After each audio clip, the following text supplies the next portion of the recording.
Hi, I'm Connor, and with my fellow groupmates Emily, Hunter, and Dawson, we performed a general security audit on popular IoT devices. With the growing market for IoT devices, we aim to supply consumers with a generalized guide or list of best practices to select safe IoT devices and best ways to keep them secure.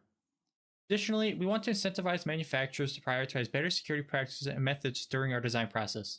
Feel free to stop at any time during the video to read more. Starting with the Wise Camera V3, overall it showed strong and sufficient cryptographic methods, but had less than ideal design practices. Here are a few of our findings. First, while familiarizing ourselves with the camera, our network logs for the camera showed abnormal but consistent behavior over multiple days. The camera would send an unencrypted UDP packet that was always 52 bytes in size to a static private IPv4 address that does not exist on the network during or before this.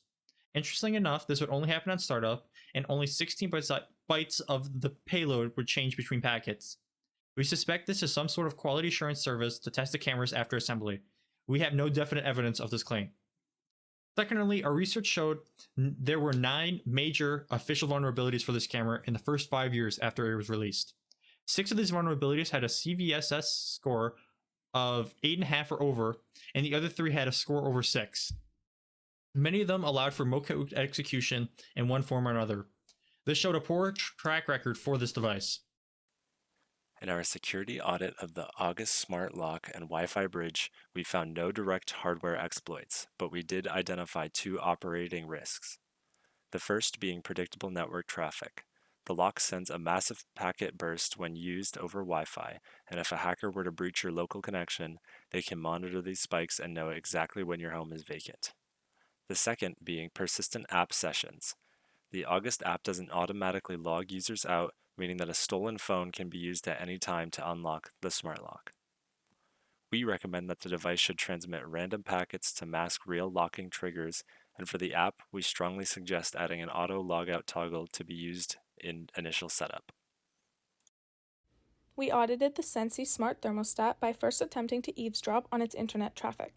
While strong encryption blocked us from reading the messages directly through SSL pinning, we found a major pivot point. By analyzing metadata, we discovered that the size of the packets spikes by 400% whenever a user touches the device. Even with encryption, an outsider can fingerprint these spikes to track your daily schedule and know exactly when you are home. To go further, we reverse engineered the Sensei app's blueprint. Inside the code, we found information disclosures, including digital master keys known as API keys left out in the open. We also mapped how the device uses cloud services to receive instructions in real time. Ultimately, we found that while Sensei's front door is locked tight, it leaks significant data through its software and metadata. For my portion of the project, I conducted a network-level security audit of the Philips Hue smart light bulb. The goal was to understand how the device communicates on a local network and identify any potential security risks. As a whole, the system has some strong protections in place. For example, it requires a physical button press to pair new users, and sensitive control endpoints are properly secured. It also uses encryption for cloud communication. The most concerning finding was that the bridge exposes device information, like its MAC address and firmware version, through an unauthenticated API endpoint.